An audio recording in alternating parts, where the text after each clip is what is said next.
Hello everyone. Today's topic is HPLC. HPLC is the most popular analytical technique in pharmaceutical industries. Not only in pharmaceutical industries, it can be used in other industries such as biochemical industries, food industries, forensic industries, etc. Before going to the main topic, I would like to share one important point. Learning of HPLC is a life-changing skill.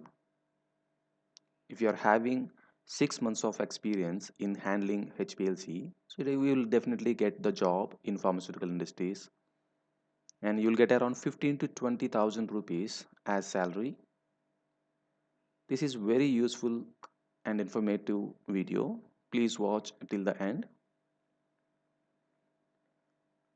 Let's jump into the main topic. What is HPLC? What is the abbreviation of HPLC? HPLC is abbreviated as High Performance Liquid Chromatography. Earlier it was called to be High Pressure Liquid Chromatography. So why? Because the pumping system is present in HPLC. With that pressure which is created by the pumping system, here the separation will be taking place. The analysis time is greatly reduced. That means within 15 to 20 minutes we can finish the experiment, we can get the peaks.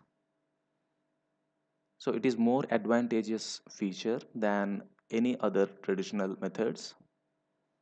If you see in column chromatography, it will take around 8 to 10 hours to complete the experiment. So how this HPLC is working?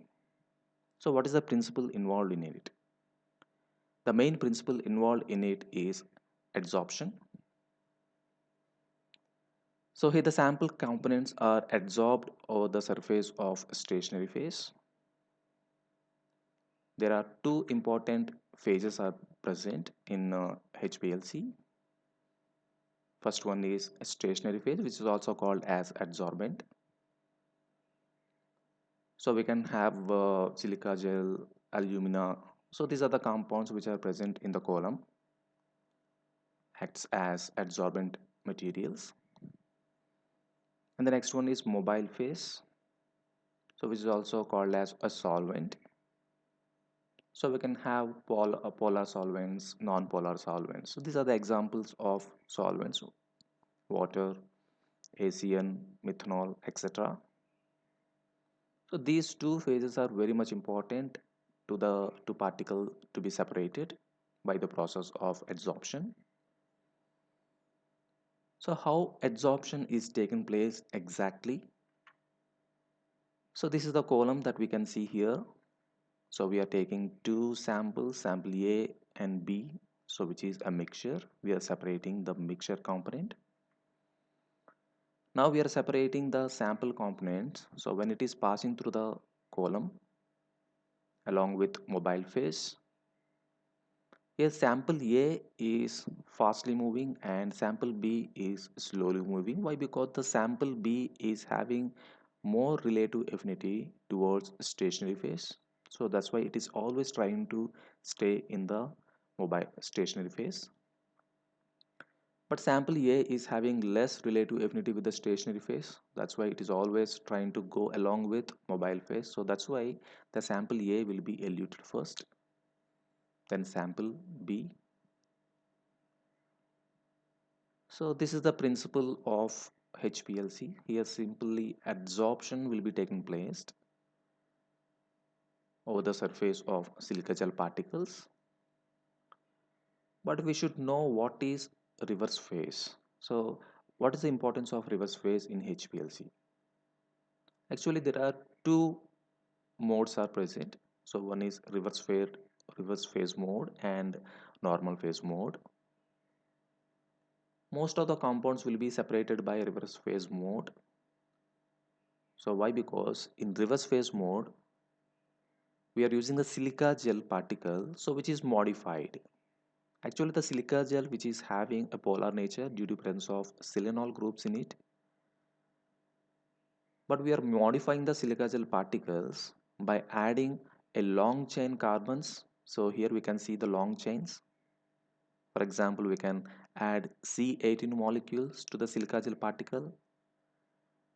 Then the nature of silica gel will be changed. Actually, it is a polar nature. So when we are adding C18 molecules to the silica gel particle, then the whole nature of silica gel particle will be converting into non-polar.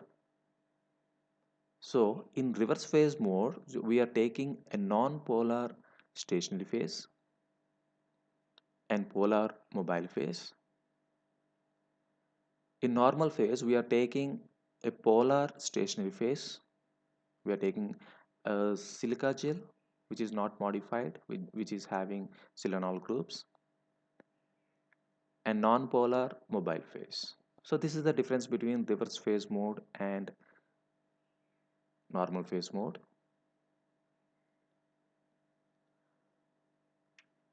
Next, what is HPLC instrumentation? So what are the components are present in HPLC instrumentation? So these are the 6 important components are present. The first one is solvent reservoir, pumping system, injector, column, detector, and computer or recorder. Coming to the first instrumental component, that is solvent reservoir. So this is the solvent reservoir that we can see here in this picture. So which contain the solvent or mobile phase. And here important thing is the solvent must be very purified. You should not have any impurities. Then only it can be easy to use, and it will be useful for the separation of the sample components. If any water if any water bubbles are present in the solvent or any impurities are present, and it will damage the column. Why? Because the column here in HPLC is used is very narrow, and the column material, the silica gel particles which are tightly packed in the column. So when we are passing this solvent which is having impurities, then definitely these impurities will be stuck in the column, and the back pressure will be developed in the column, and definitely the column will be damaged. So here we have to take some precautions. So we have to take some necessary steps to clear all the impurities, all the air bubbles present in it. So what are the procedures that we need to do? So we have a degassing procedure.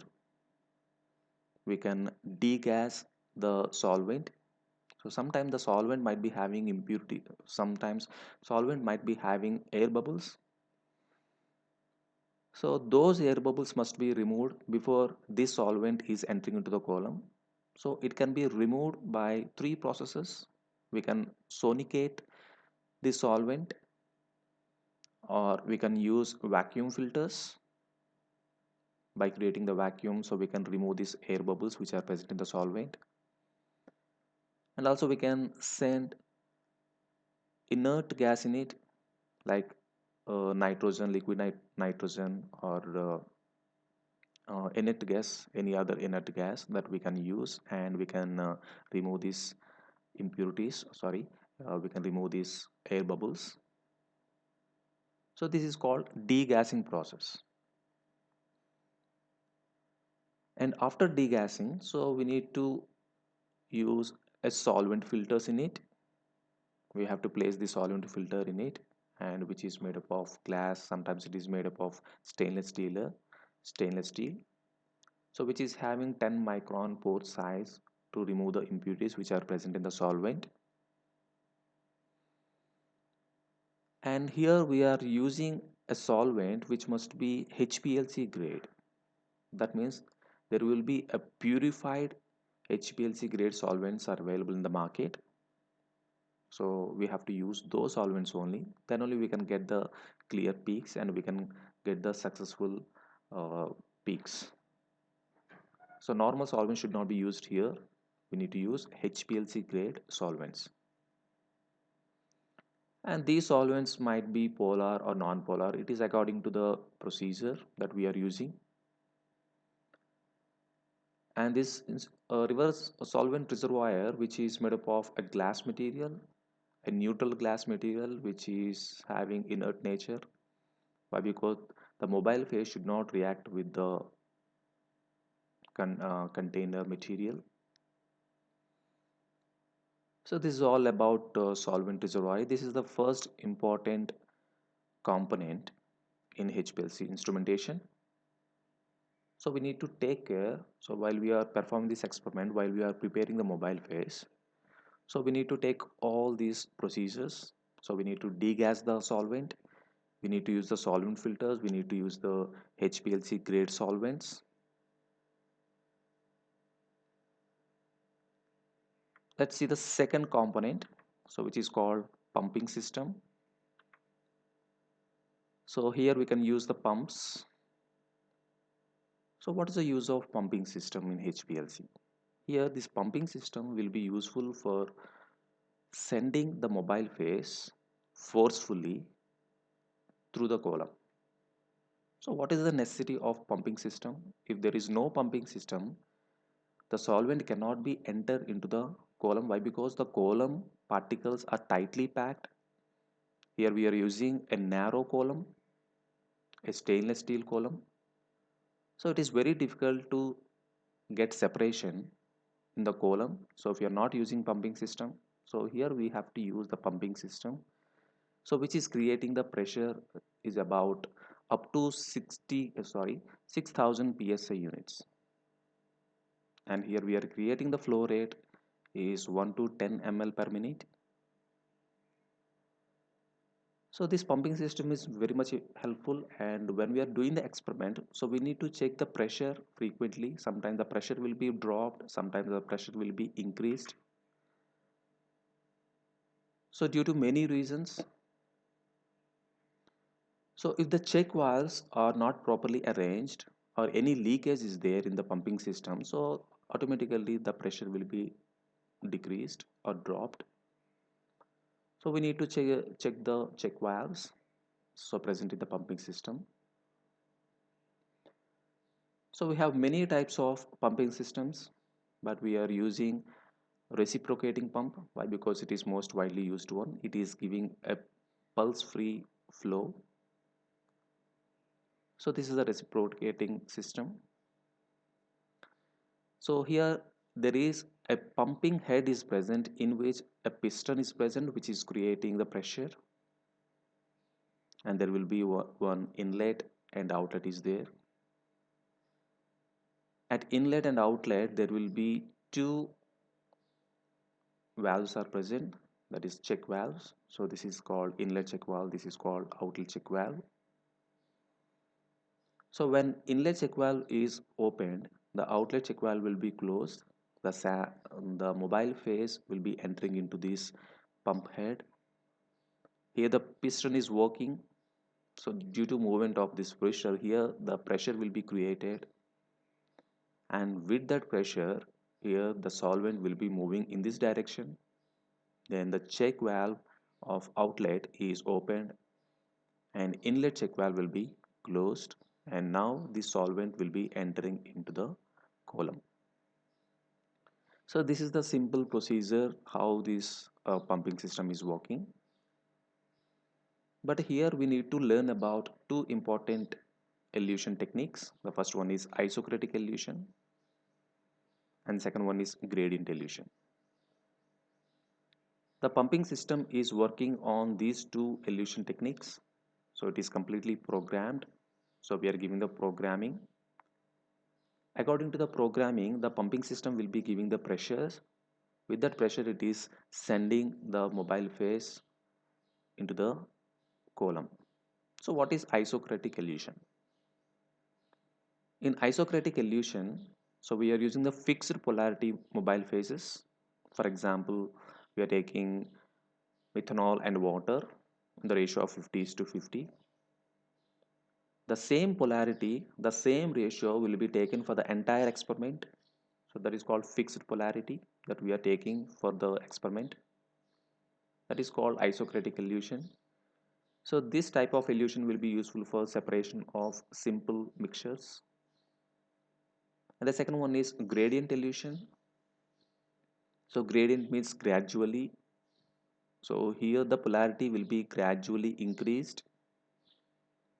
So it is a variable polarity, it is not fixed one. For example, we are taking 50 is to 50 ratio of methanol and water at initial 0 minutes time. After 10 minutes, so we need to change the polarity of the mobile phase like 60 is to 40 ratio. After 10 minutes, 70 is to 30. After 10 minutes, 80 is to 20. That way, so we are changing the polarity with the time. It is completely programmed, so no need to do manually. It is completely programmed in HPLC system. And the pumping system will be used. The creating the pressure is depending upon the program that we have given, and this is very much useful component. The pumping system is very much useful component here in HPLC. So sometimes it might be giving some back pressure, so we need to check so whether the back pressure is created or not. And the next important component here is injectors. This is the third important component which injects the sample. So we have two types of injectors, so manual injector and automatic injectors. This is the manual type of injector, so which is also called as rheodyne injector.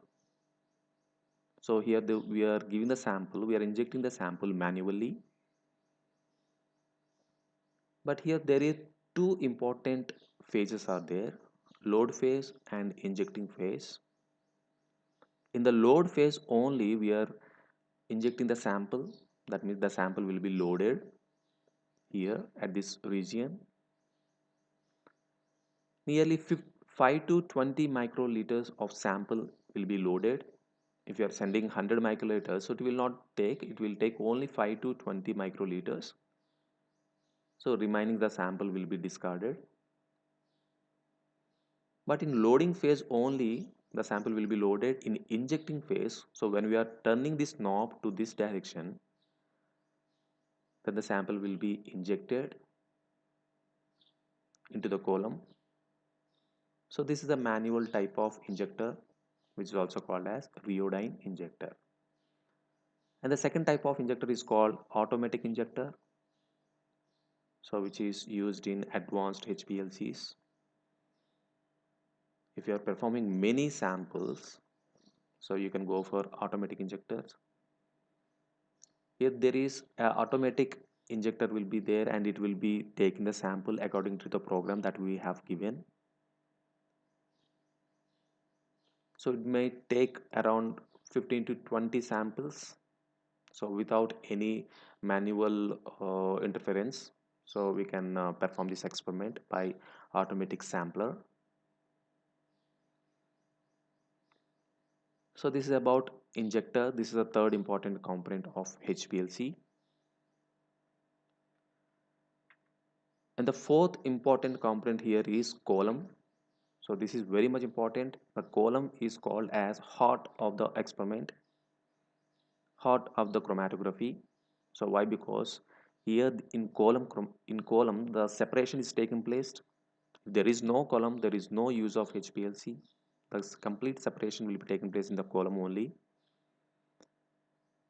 So we have used many types of columns, like glass column, PEEK or polymer columns, stainless steel columns, but in which stainless steel column is most popular, and most of the times we are using it. Why? Because the stainless steel is having many advantages, like it is very strengthful mechanical strength, and it is withstanding higher pressure, and there are many other features it has. So that's why we are using stainless steel columns.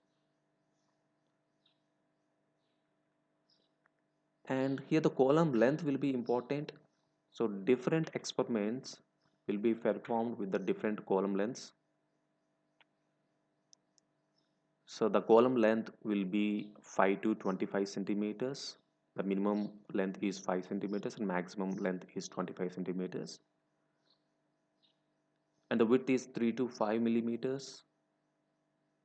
and particle diameter is 3 to 5 micrometers. So here we are using the silica gel particles which are having 3 to 5 micrometer diameters. So these are the column dimensions we need to take care of. So it is chosen according to the procedure that we have,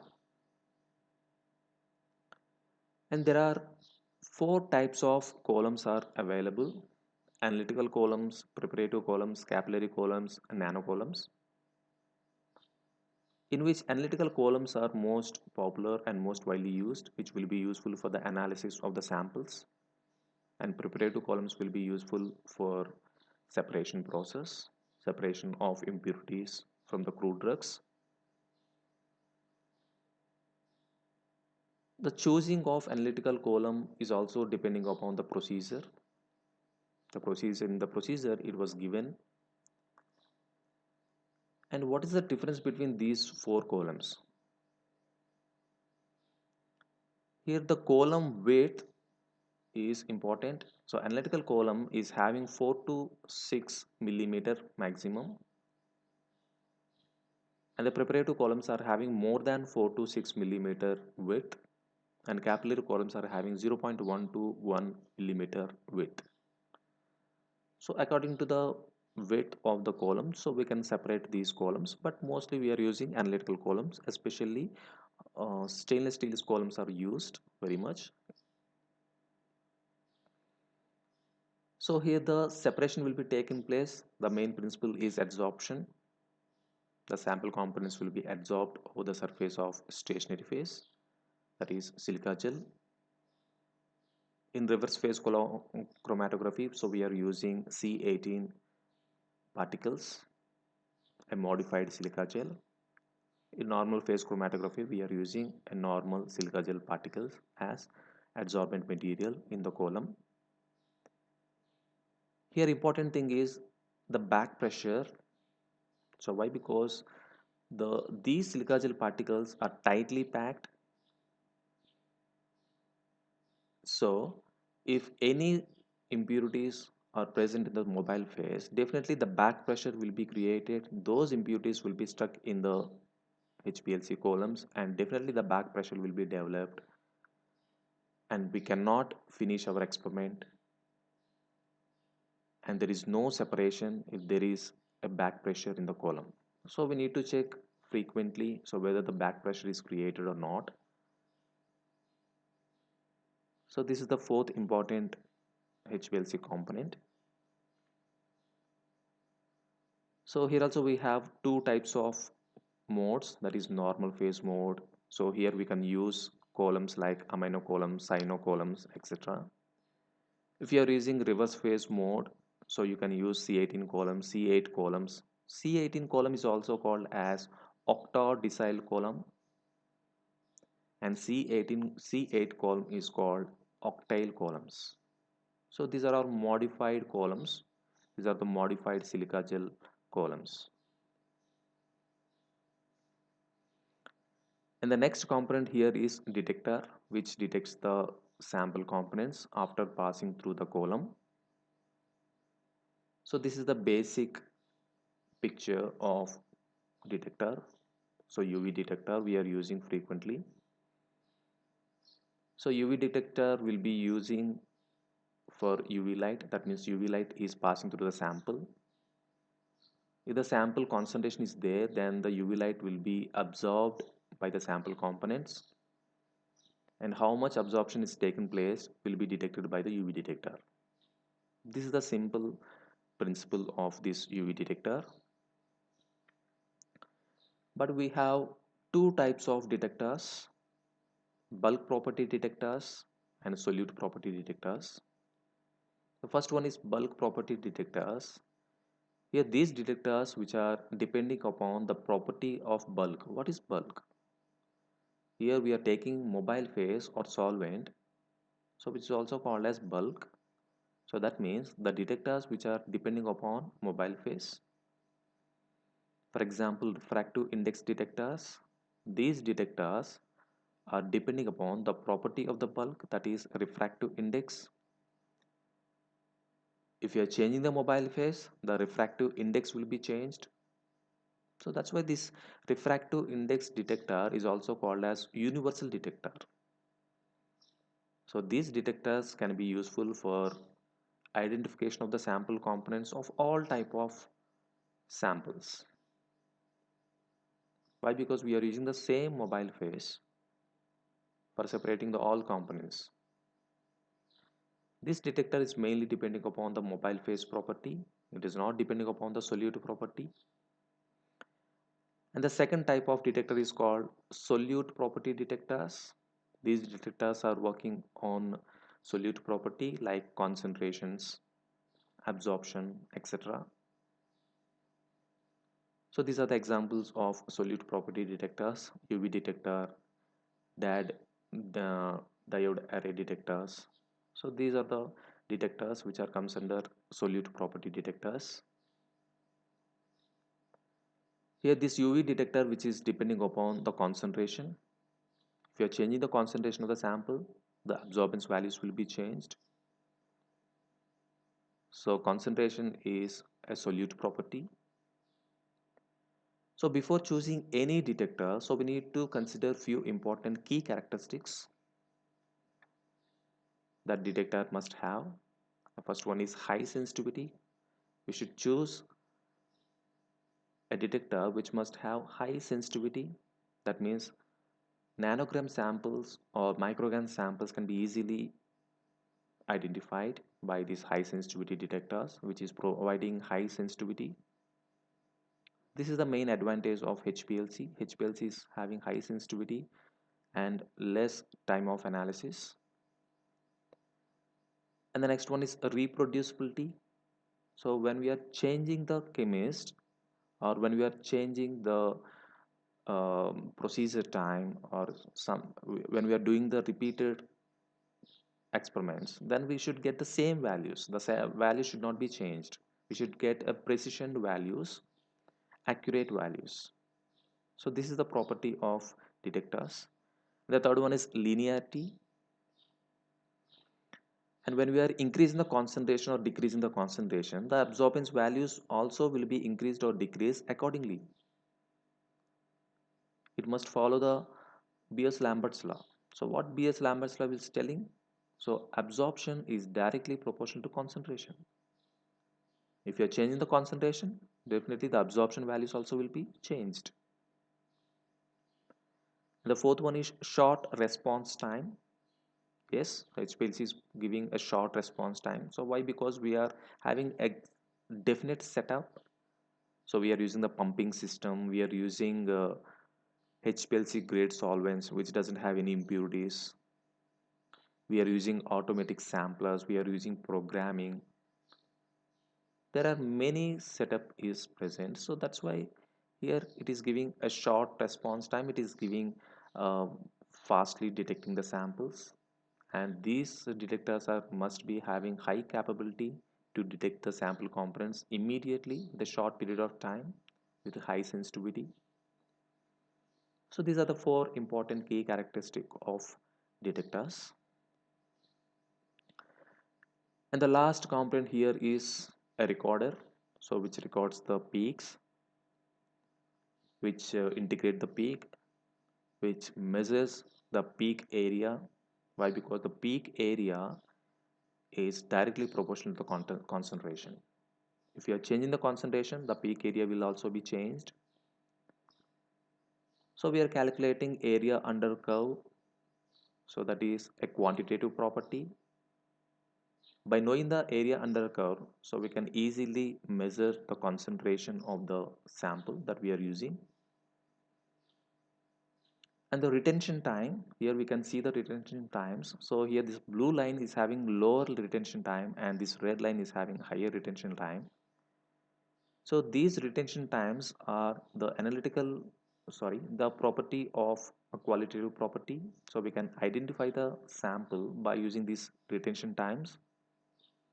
It is similar like retardation factor, RF factor in paper chromatography. So and this is a qualitative property in paper chromatography, that is RF values of amino acids. But here in HPLC, so we are using retardation time, retention time that we are using here. This is the qualitative property. Okay, so let's see the applications of HPLC. So HPLC can be used in many industries, as we already discussed. So it can be used in pharmaceutical industries, biochemical industries, food industries, forensic industries. So many type of samples can be easily identified and quantified. So there are two phases are there, normal phase and reverse phase. In normal phase, so non-polar components can be easily separated. In reverse phase, polar components can be easily separated. So this HPLC can be useful for qualitative analysis as well as quantitative analysis. In qualitative analysis, we can identify the samples. In quantitative analysis, we can calculate the concentration of the samples. So these are the different types of samples in the it can be detected or identified. And this HPLC is also useful for the separation process. So if you are using preparative columns, so we can separate the impurities which are present in the crude drugs. And HPLC is also useful for separating the components which are present in the blood serum. So it is used in bioanalytical studies also. So these are all applications of HPLC. So these are very much useful in industries. So that's why it has many advantages. So you can definitely get the job. So if you're learning these skills, have about 6 months at least, but you should practice very well. So this is about HPLC. Thank you. So please watch my all videos. So I'm uploading videos every week. Please subscribe. And if you have any doubts, please comment in comment box. So I will very happy to answer all the queries. So what you have. Thank you.